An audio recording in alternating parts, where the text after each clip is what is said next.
and they were showing this graph. I saw the graph. You saw the graph? Yes. What was the graph?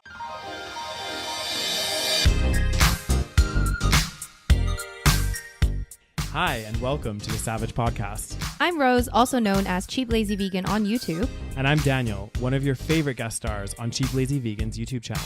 We're two friends who love to talk about the latest trending topics. So get comfortable and join us while we give our savage take on just about everything. You are currently listening to the previous episode of this podcast, but if you would like to listen to this week's episode and get some exclusive content, go over to patreon.com/the SaVeg Podcast. Hi there. Hello, everyone, and welcome to this week's episode of the SaVeg Podcast. Welcome back, you guys. Why is the intro always awkward? I don't know. No matter I just what. feel very discombobulated today. Well, it's a long weekend, guys. We're recording this on Monday. It is Thanksgiving Monday. It is Thanksgiving in Canada. So happy Thanksgiving to all the Canadians out there. So do you know why Canada apparently has Thanksgiving before the United States of America? I have no idea, actually. So apparently, and I just found this out, and guys, I haven't done research on this. I don't know if it's accurate. Someone just told me at the gym today. Which is the best source of definitely the correct best source. information. Hang on, I just need to fix my max. Feels a little bit low. There we go. Oh, I don't know if that really.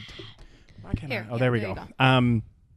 So basically, someone at the gym was saying that apparently the reason that Canada's is a month before has to do with the timing of the harvest.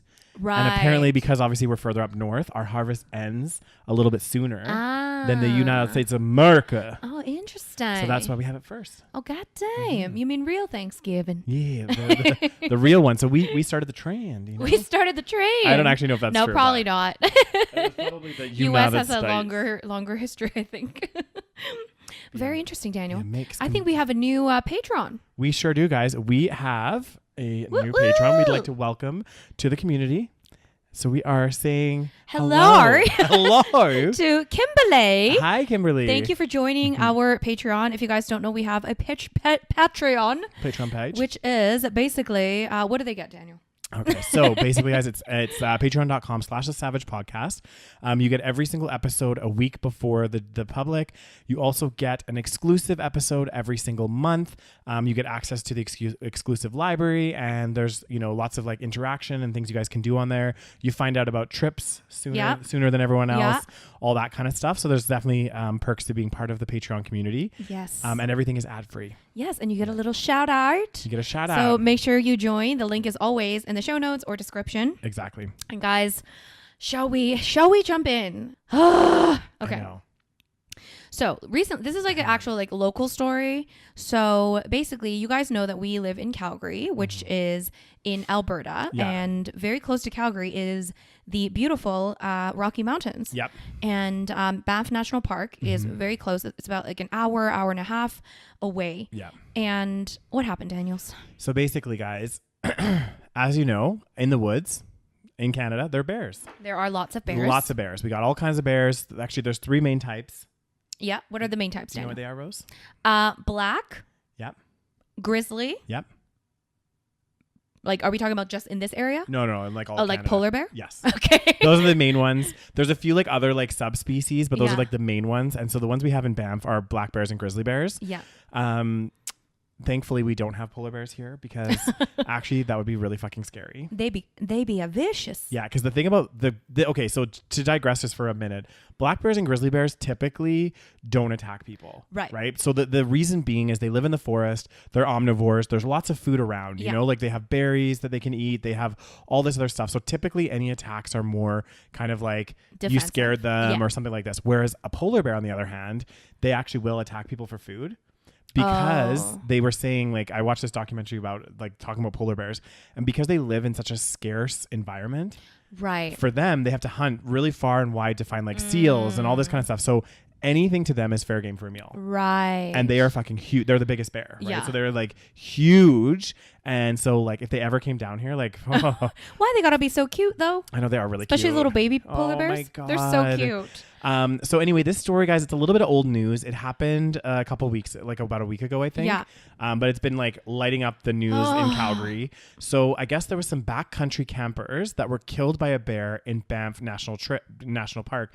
And another thing to note, guys, backcountry camping, for those of you that don't know, it's when you hike through the mountains, you bring all your camping supplies with you, and you kind of go backcountry. You go pretty far into the trails. You go on these multi-day kind of trips where you'll like hike and camp in the woods. Yeah. It's not like a big campsite that like a lot of people are going to. It's more kind of off the beaten track a little bit. Oh God. So a couple. Yeah. And their dog. Yeah. Oh God, it's so sad. Yeah. So they were attacked by a grizzly bear. Yeah. During a backcountry camping trip in Banff National Park, and they were 62. Wait, are they 62? Yeah. Both Doug 62. and Jenny, they were both 62, and they were unfortunately killed along with the dog. The kind of weird thing about this one, though, is they were saying, like, the park authorities were saying this, because what they do with a lot of the grizzly bears in the area is they have them, like, they have tracking devices, so they can, like, follow their patterns, and if they start to, like, coming into human, they have to, like, try to intervene and stuff. But this particular bear was unknown to the camp, like to the rangers or whatever. It was a kind of a rogue bear that was just like randomly out there. Do you think they came from out of the like national park then? It could have been. Yeah. But again, it's like a very... This is why I don't think I want to do backcountry camping. Yeah. Which is because it's like, this is the thing about hiking and like being in the mountains. Like you have to be very careful. And I'm sure they were being careful. Like I'm not. Like, but it's like, you just never know. Exactly. Generally people that backcountry, I can't even say it, backcountry camp and hike, those people generally are like more hardcore, and they're like more like in terms of like they have the gear, they know what they're doing. They're like I personally probably wouldn't do a backcountry because I'm like not really that prepared. Yeah. And also it's just scary. It is. It's like kind of like, oh God. Because you could get lost. If you're lost and then you get hurt, that's a situation, like so many things could go wrong. Yeah. So for me, it's like, oh my God. So I guess they basically, there's like some kind of GPS thing where that's often used by backcountry campers and hikers, which allows them to text and send like messages to their loved ones like from remote locations. It's called like Garmin InReach or something. Garmin InReach? Yeah. I guess that's like an app or something? Yeah, it's like a GPS thing. Oh, so it's kind of like a walkie-talkie essentially, maybe? And I think the reason that backcountry campers use it is because sometimes your phone can lose service, but it connects to satellites. Right. Yeah. So basically, someone maybe in their family received a message that day that they hadn't got to the site that they intended, but they were fine and setting up camp. And then they were probably making dinner and they were letting us know that they were okay. But then later that evening, he received an SOS. Oh my God, that there had been a bear attack. And what did the message say?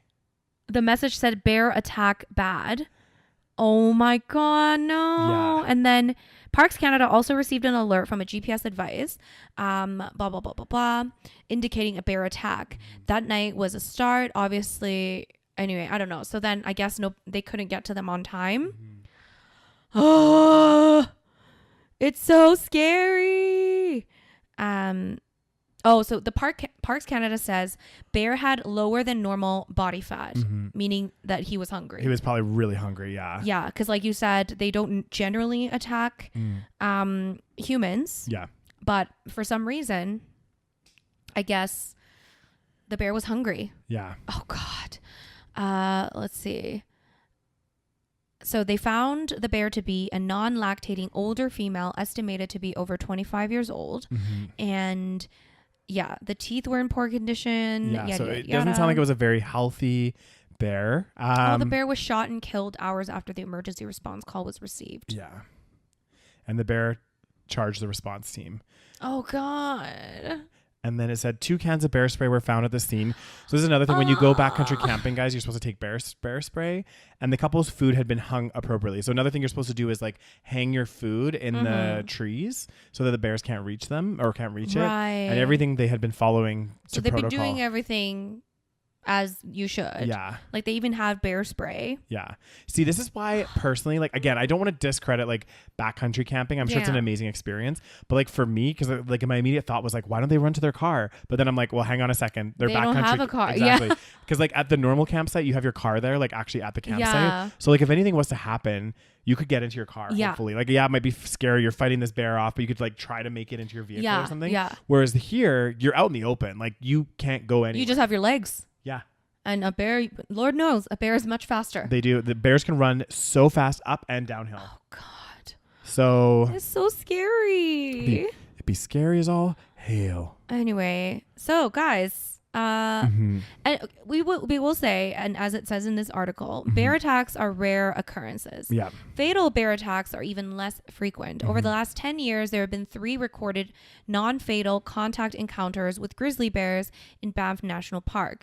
These incidents were the result of surprise encounters. Yeah. This incident is the first grizzly bear caused fatality recorded in Banff National Park in decades. Yeah, so it's rare. And yes, I think the thing is too, how it talks about these other recorded non-fatal encounters by surprise. That's why they say if you do go hiking in Canada, like it's really good to just make noise, right? Talk to your friends really loudly. They say like clank your pan when you're cooking. Have a bell. Yeah, because they're like scared of noise. Yeah, right? they don't like people. Like bears. Yeah. Actually, to be fair, most wildlife does not like people. Exactly. They don't want to be around us. Yeah. They don't want us around. So like if we're making noise, they'll typically go to avoid us. Like they're not going to look for us. But it sounds like this bear was hungry. Yeah. So they probably don't even care about the noise. But I also think it's like the fact that this hasn't happened for decades. It's like the bears usually, that's a desperate bear. Right. Like a very desperate bear. Like, yeah. So, God damn, it'd be scary as all hell. So sad. God. It's so scary. God. And then so one of them was definitely like alive and texting this bear attack bad. So probably what was happening is like maybe her partner was getting attacked and she was like on the thing just to be like, yeah. God damn. Guys, another reason to just stay home and do nothing. Yeah. Oh, God. Anyway, what's the next story, Daniel? So this one's a bit of an interesting one. So I know we've kind of talked a little bit about AI on this podcast. Yes. And there's a lot of controversy around AI, what it's going to do for like the job markets and all that kind of stuff. But there's also some interesting stuff going on with AI. This is quite interesting. So I don't know how it exactly works, but apparently Los Angeles, who has a really large homeless population, I think it's actually become like a epidemic there or something. It's a big problem. Yeah. They're going to be trying to use AI to predict who might become homeless in the future and then help them before they do. Okay. I need more details. I know. I'm like, how is that gonna, how is that gonna AI? Yeah. Okay. So they're trying to help homelessness, and there's a pilot program that uses artificial intelligence to predict who's most likely to land on the streets, so the county can step in to offer help before that happens. But what I want to know is how. Yeah. Here we go. The program tracks data from 7 county agencies, including emergency room visits, crisis care for mental health, substance abuse or diagnosis, arrests, signups for public benefits like food aid. Then, using machine learning, it comes up with a list of people who are considered most at risk for losing their home. So that's really interesting, actually. So it's taking data. So like if somebody... statistical data. Exactly. And it does make sense. Like, if you're starting to like use more public benefits and all of a sudden now there's more emergency room visits. And then you're doing substance abuse. Then your chances of becoming homeless is going to drastically increase. So then it's fixing the problem or trying to fix the problem before it becomes a bigger problem. Yeah. Because once you're already homeless, and then all of those issues will probably become much worse. Yeah. And then I think what happens, really interesting. I think what happens is then like they'll get this data, and then there's like an outreach program where they try to kind of like see what they might have, like caseworkers or something that like goes and speaks to those people to see like what challenges that they have. Yeah. Because they do say too that the one of the problems with homelessness is if somebody was all of a sudden to become homeless,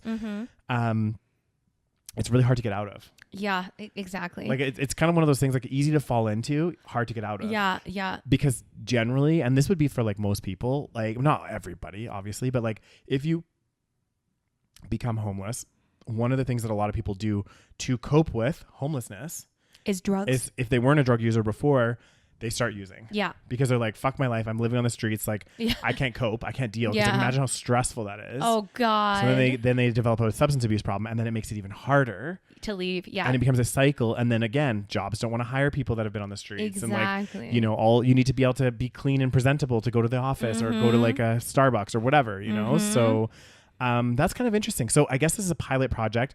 It will be kind of cool or interesting to see what the result of this is going to be. Yeah. It says that the major challenge is that the county never reaches half the people on its list. And So because people's lives are already unstable, yeah, their numbers and addresses often change. Yeah. And when she does get through, some people are facing eviction or dealing with domestic violence. Every now and then she'll reach a person who's already lost their housing. So then I guess they no longer qualify for the prevention program because they've already gone too far, which is kind of weird. Yeah, it's like, I don't really understand that aspect. Yeah. And then some decline the help because either they say others might need it more, or they're skeptical. Yeah. God. Well, I mean, it's a good program. Yeah. I think time will tell if it does make an impact. I think obviously it's nice to hear this story because I think sometimes we wonder what these governments are doing to try to combat this growing issue everywhere. And LA has a really bad problem. It's really bad. So is this a government run program? It sounds like it. It sounds like it, hey? Like a nonprofit, whatever. Yeah. Yeah, I mean, we got to figure this shit out. It's really bad. It's bad everywhere, but LA is definitely very bad. Yeah. It's just like one of those things. It's like, as we're seeing it more and more, it's just going to make areas, less safe. Yeah. Did you see footage of that area called Kensington? Yes. Where is it? Philadelphia or something? Yes. Is it Philadelphia? Yeah. Oh my God. It's like literally like Walking Dead. Yeah. It probably came up on your feed because I've been watching videos on it because I was like shocked, guys. It's so bad. Yeah. So there's a city, Philadelphia. Right? Yeah. Philadelphia in the United States, I guess, has really become under the limelight. There's an area in Philadelphia called Kensington, which ironically is a really nice area here in Calgary. And also in London as well. It's like more of the posh area, but not here. Yeah. So this area, it has a long history. It hasn't just all of a sudden got like this. Of course. But it's been known. I think one of its claims to fame back in the day was like having the largest open market heroin trade or something. What? Yeah, because there's just so many people like just doing drugs. Heroin. Yeah, and now it's like you'll watch like some YouTubers go there to like walk around and Yeah. stuff. And first of all, it's not safe. You have to go with somebody that's like in the area, Right? Because otherwise shit will happen. And like literally they're walking, and this is like imagine just walking down a street and there is like used needles everywhere. It's so There's bad. like, and literally every single person that's around there is like a zombie. Like they're just like kind of like hunched passed out. It is like apocalypse. It's so sad. Apparently the police even avoid this area. See, it's like, yeah, like if the government's not doing anything, what are we supposed to do? Exactly. And like that's like crazy. Like I'm sure if you lived in Philadelphia, like that's one area of the city that you just never go. Yeah. Like it's an area that's kind of like shut East down. Hastings in Vancouver. Yeah. So we're gonna start getting these like or Skid Row in LA. Yeah. You're getting these cordoned off areas which turn into like their own like community that's like lawless. Yeah. And doesn't give a fuck. Oh God. But apparently it's like it's incredibly dangerous. And there's a new drug because I was like watching a documentary about this particular area because I was like, what the fuck is this? And how do I have never heard of this before? And I was watching this documentary that talked about there's this new drug called, what is it called? Trank. Yeah. Where basically it's like heroin mixed with like horse tranquilizer or some kind of shit like this. And apparently the people that are taking it, it actually causes them to like their flesh I think you told me about starts like eating itself. So they'll end up with these massive like sores. So they're like bandage their arms and stuff. And everyone is like, basically Kensington is like a land of walking zombies now. Because people are like flesh, like eating. Oh my and, like, God. It's a humanity crisis. Like, oh God. It's so bad. Yeah. Like. Don't do drugs, kids. No. God damn. No, it's more than drugs. That is the problem. Yeah. There's a lot of issues. Like, yeah. And again, it's like, I think one of the problems that we're facing more and more now is that as things get more expensive and everything else, there's going to be people where, because if you think about it, like overall, if you have a good job, the cost of living is relatively low. So you have lots of disposable income. Unfortunately, our like happiness is like not completely tied to money to a certain extent. It makes it easier, right? So you can go out for dinners with your friends. You can do all this stuff versus on the flip side, which is what's happening now is everybody's getting to this point now where it's like, okay, I make this much, but my expenses are actually more than what I'm even making. I have 2 jobs. I work 80 hours a week. I can't do physically anymore. Yeah. But I can't make my bills. At that point, people do start giving up. Yeah. They're like, what's the point anymore? Fuck it. I'm going to use some drugs. Fuck it. What is the point of even going to work anymore? Yeah. I can't even make enough to pay for this house. So I'm going to just go on the streets. Oh God. Oh God. So that's where I'm concerned. I'm like, it's like we're getting this society that's pushing people into that kind of situation. Oh God. And then I saw this really scary thing. Guys, again, welcome to the Doom and Gloom podcast. Damn. I saw this thing where people are predicting that there's going to be another housing crash, like a huge crash. And they were showing this graph. I saw the graph. You saw the graph. Yes. What was the graph called? And what was it of? Like a normal, like a market crash. Yes, it was talking about like a market. It's like a pattern that apparently almost all market crashes have the same pattern. And it was like, I don't know, like there was like some dips in there. Yeah. There was some like, whatever. So it's like initially it's going up and then there's like a dip down and then it goes up again and then another little dip down. And they were comparing this to basically the housing situation. Yeah. And they like put the graphs side by side and it basically looks identical. Well, what the scary part was on that graph, if you remember, it's like we're at the part. Yeah, you have a rapid up climb, right? Yes. Rapid up climb. And then what happens is you have like a mini crash. Yeah. But then you have a bounce back because what they said is when that crash happens, people start to think like a house that was like $1 million now 800. Exactly. They're like, so oh, it's a good deal time to buy. Exactly. So a few people start buying again. It does like a false up, but not as high as it was before. And then this is where we are right now. Then it literally plummets. Yeah. And so right now we're at the very we just got the up and now it's starting to go down. Yeah. And basically, again, if this graph is correct, we're basically on the way down. So it's going to be, they're predicting that it's going to be the lowest in so many years. Yeah. Which, yay for us. Yeah. As homeowners. I know, yay. Our house is I guess we're not selling anytime soon. Exactly. The thing you have to remember with like someone like ourselves, right? So we have our places, but ultimately, if you think about it like conceptually, I don't care really. I mean, I do care obviously, but like what the market does right now for me, like, it would suck if my house is worth less than what I bought it for. But unless I'm selling, I still need a place to live. And rent is actually really high here anyway. So I'm like, actually, I'm probably like better off. And over the long term, I might get my house paid off. Right. So that aside. So the only people that it really impacts is, right off the bat, is people that are wanting to sell or people that are pushed into a forcing selling situation. Then it becomes a big situation, right? And I think actually for a lot of people that have maybe held off getting into the market, it might be good news for them. Yeah. You know what I mean? They're like, but then again, who knows how low it's going to drop? And who knows, that's the thing. If it was just houses that were impacted, then maybe it wouldn't be too much of an issue. Yeah. But then when it drops that much, we know it's not just gonna be like houses. It's like the economy is like fucked. Everyone's gonna lose jobs and all kinds of crazy shit's gonna happen. Well, and also too, I feel like that graph does look like that's what's gonna happen, which is scary. But also, I feel like a lot of like big corporations are not only real estate investors, but also you have the banks that have a lot on the line. If, for example, if you think about it, like the big five banks have like majority share of all the mortgages out there, right? And if the price crashes, people start defaulting, all of these houses go into foreclosure. Yeah.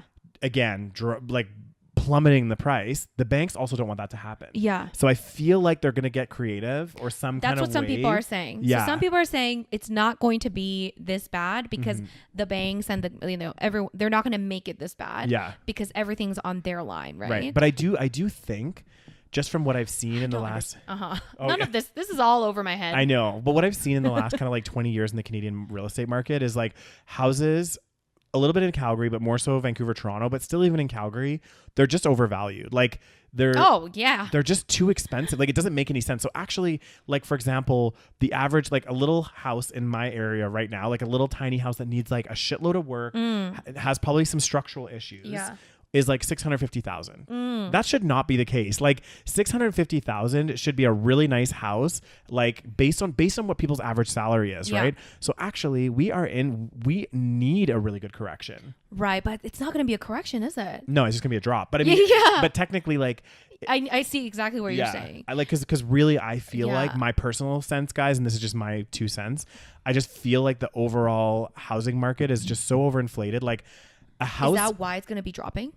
Do you think? Because it's overinflated. Well, all of these are combined problems, right? So if like in Toronto, the average house is $1 million, right?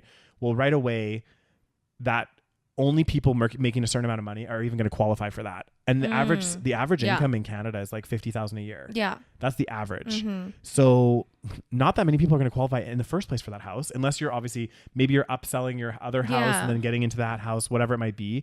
On top of it, because the interest rates have gone up so high, those that could just stretch themselves to get those $1 million homes can no longer do so. Right. Because the interest is too high. So what is going to happen if the housing prices drop? Will interest rates drop?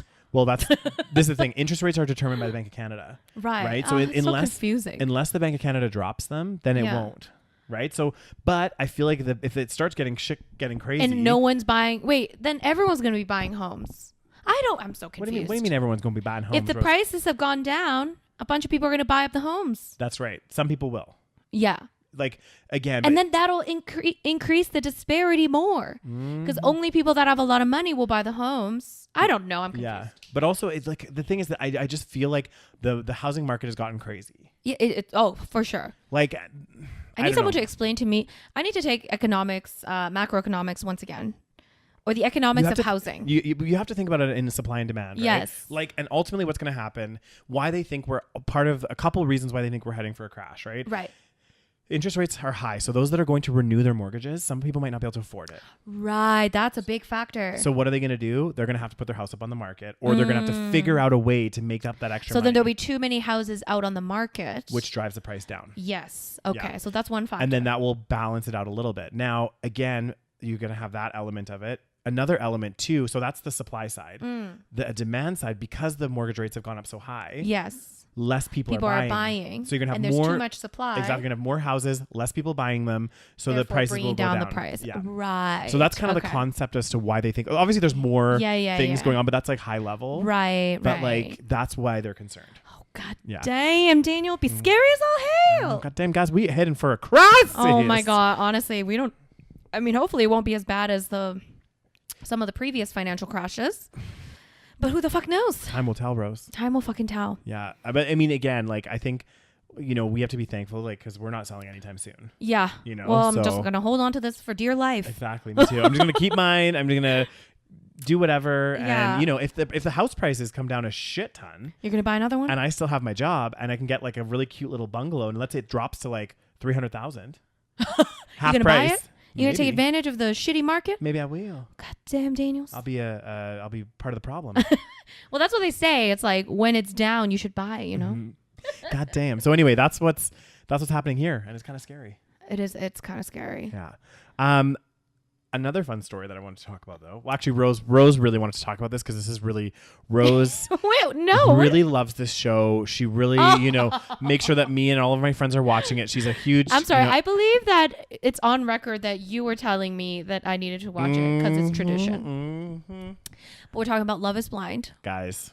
Have you guys started watching? Guys, have you started watching season 5? Have you killed enough brain cells yet? Oh, God. I have to say, this show, honestly, it sends me every time. It's one of the funniest things. Like, it's so ridiculous. It's so bad that it's good. Like, my roommate was like home, and I started watching and he's like, episodes. "What the hell is?" He was like, "What is this?" I was like, "Yeah." He's like, "Are they saying they love each other through a wall that they haven't even met for like more than a day?" I was like, "Yep." He's like, "Are they saying they're soulmates?" Yep. I love you so much. Oh my God, you're my soulmate. I've only talked to you for about a day. Yeah. But I've decided that you are the love of my life. Just based on your voice. Sight unseen. Sight unseen. Oh my God. It's so dumb. Yeah. So guys, we are going to do a full episode breaking. Like, it's tradition. We do it on this podcast every year. We'll get some wine. We're going to just chill. To do that. And so right now, I think it's up to, what episode is it up to? Like 7, 6? I think 8. God, it's way too many fucking episodes. I know. They drag it out. They drag it out so much. This season, guys, spoilers ahead if you haven't watched it yet. There are some spoilers. But so we've caught up to the episodes that have come out already. Yeah. So spoiler, but so this season there are only 2 couples. Yeah. Okay. 2 like couples that are going to go to the altar. Because technically 3 got engaged.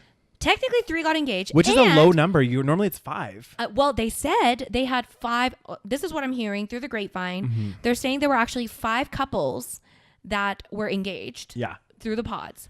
Now, I don't know why. One of them got like weirdly cut. Her name's like Renee. She's like the blonde chick. Okay. And like there's some scenes where she's like, it's clear that she's one of the couples, but they like kind of like weirdly cut her out.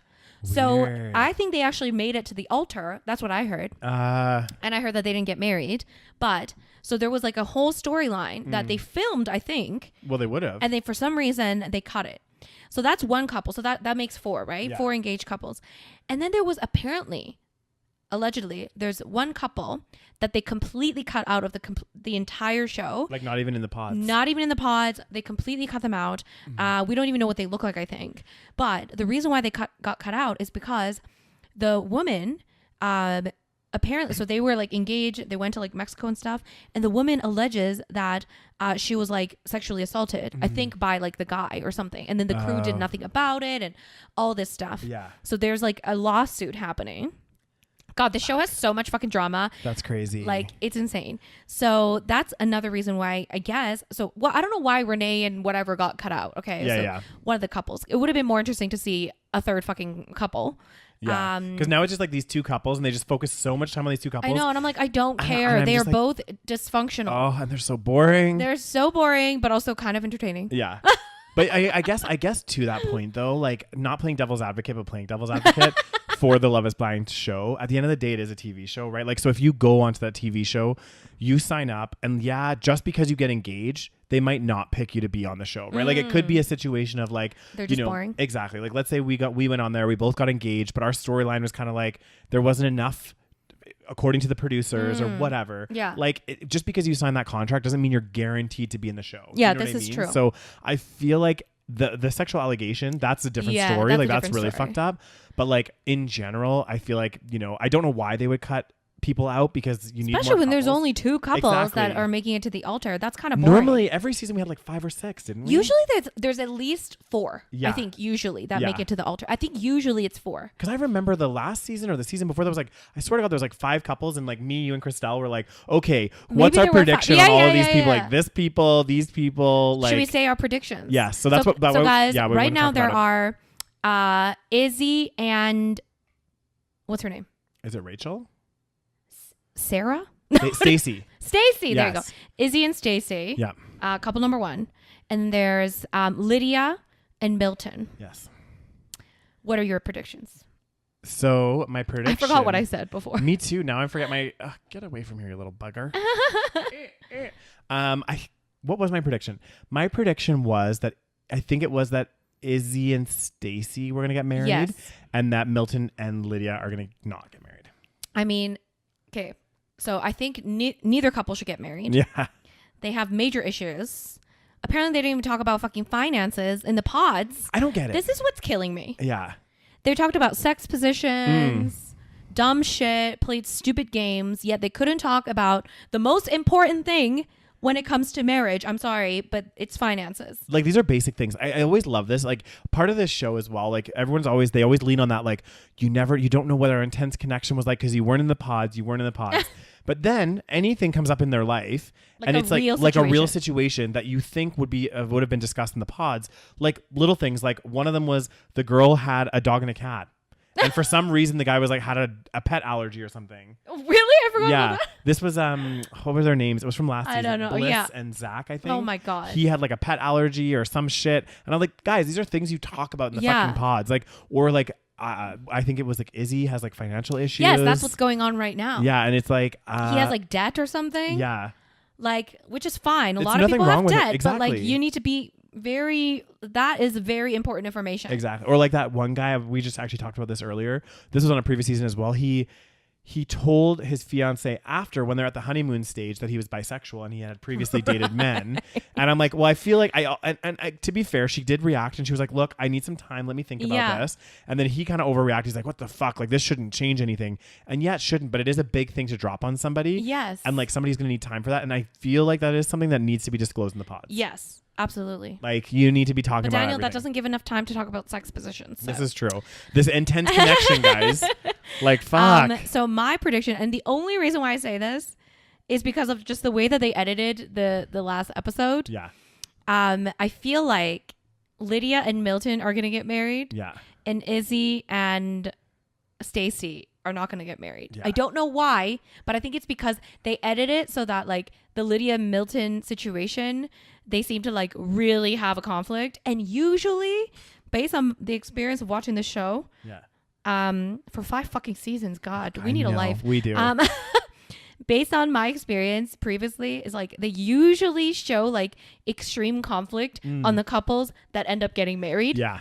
So that's the only reason why. But at the end of the day, I kind of want neither of them to get married because then that'll be more drama. Yeah. And also they just should not get married. It sounds like a fucking mess. It's just wild. I can't believe there's only 2 couples. And also like 2 couples that you just like, it just, I'm sorry. It's, I can't believe, I don't believe it. I don't exactly. Believe it. Both of them feel like fake romances. Yes. Like even the Stacy and Izzy situation. Like in the beginning, I was like, oh, maybe they're getting along. Like they seem to be pretty like whatever. Yeah. But anytime there's like a real conversation, there's conflict. Oh yeah. And I love how he was like, you know, I said I was going to do all this stuff for you. And she's like, well, you haven't. Yeah. You're like little things like cooking. And he's like, well, I said I was going to cook for you. And she's like, well, you haven't. Exactly. I hate when men are like, oh, or just people in general. Yeah. They talk about doing things. And then they don't do them. But they don't do it. It's like, well, I'm not going to like listen to you talking about doing things. Exactly. And just wait around. Exactly. Just it's not that hard to cook for someone. Just fucking deliver. Just cook. Yeah. Like, what have you been eating? Mm-hmm. She's been cooking the whole time. Well, she said she cooked twice, but still. Yeah. She cooked twice already. Buddy, just come home early and make a meal. Exactly. Well, and she said like too, like, the part of the reason why she wanted him to cook is it's symbolic as like, what is their life going to be like when they are married? Like, yeah. And she's already having to nag him. Oh yeah. Not going to happen. No, I think that's, although she has issues of her own. Yeah. Jesus, that woman. I know. Like how she was like with her and Johnny, the conflict and stuff. I was on her side initially. Yeah. Like Stacy's side. But then the way she acted to Johnny, I'm like, okay, I get Johnny is also a little bit like unhinged. And she has probably some issues, but like, move on. Exactly. You got your man. Exactly. What does it matter anymore? She's dating some other guy. Who cares? She's like, what's wrong with your face? And she's so overreacting as well. She's like, I will not look at her. She's a disgusting, disgraceful person. I'm like, guys, you've known her for 3 days. Exactly. You've known her for 3 days. Also, all she did was like date Izzy in the pods. Yeah. And I like how Izzy keeps saying, oh, we didn't date. Yeah. And I'm like, dude, you were about to propose. Exactly. Calm down. Like, come on. He made it seem like it was like, oh, just a casual thing. It's one-sided. It was just Johnny that liked me. Like bullshit. They both liked each other. So I was like, fuck you, man. Like I can just tell he's a shady fucker. They're all fucking shady. But you can tell that. Okay, I don't want to go too much into it. I know. We need to do a full-on episode with wine. We need wine for this conversation. Yeah, we'll do a full-on episode, guys. And so yeah, guys, if you haven't watched it yet, go kill some brain cells so that you can watch. Keep it on in the background. Dive. Okay, we're gonna do a deep dive, maybe in like a couple weeks. Because next week, what's happening, Daniels? What happened next week? You be gone. Oh, god damn. Yeah, I'm not going to be here, guys. So we're actually doing another episode after this. We're going to do an Am I the Asshole? Am I the Asshole? Which we always do when we pre-record because just, a crowd pleaser. But I'm going to be in Australia for a week. Oh, god damn. I'm going there for my friend's wedding. Very exciting. Yeah. Never been to Australia.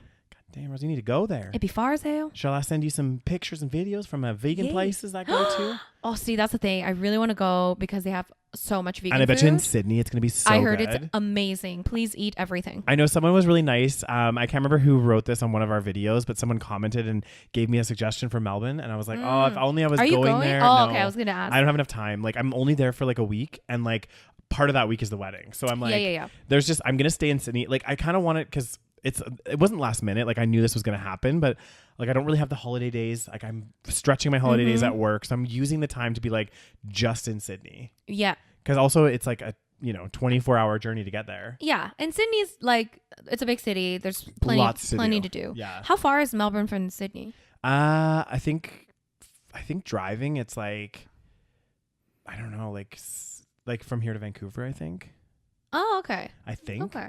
Like around 12 hours, I want to say. I'm not sure. Okay. Maybe it's further. Maybe I totally bullshitted that, guys. You did just make that up. Yeah. Okay. But they're both, if you look at the map of Australia, they're both it on the same side? No. So Sydney's on the coast here, but then you know how Australia's like this, kind of, and then it has like a little thing down here. Sydney's like here, and Melbourne's like here. Okay. So like in the same kind of area, right? Sort of.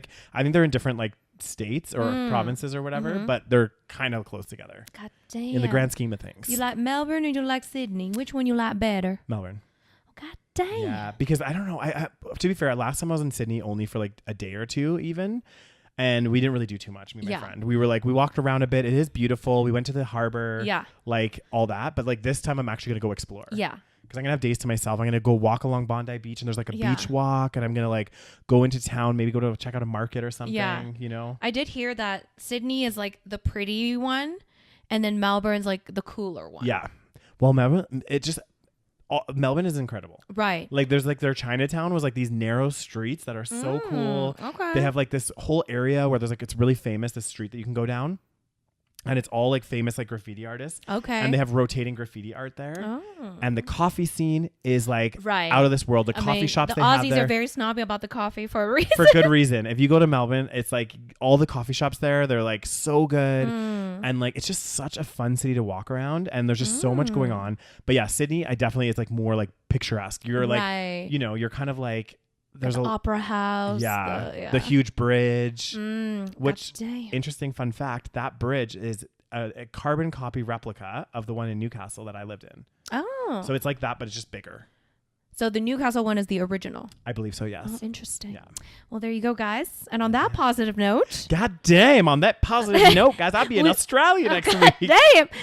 We be reaching the end of the episode. Daniel's going a little crazy. I think the coffee's hitting. It is. The caffeine is hitting you. Damn, I need to get a sugar treat. Guys, thank you so much for listening. Once again, don't forget to check out our Patreon. Patreon.com/the SaVeg Every episode ad-free. Every episode a week earlier than everyone else. And bonus content. Yep. What else, Daniel? If you're listening to this on your favorite podcast platform, don't forget to hit that follow. Then you get updated as soon as a new episode is released. If you're watching on YouTube, thumbs up, comment, show us some love, subscribe to the channel, and that's it. There you go, guys. Thank you so much for listening, and we'll talk to you guys next week. Bye. Bye.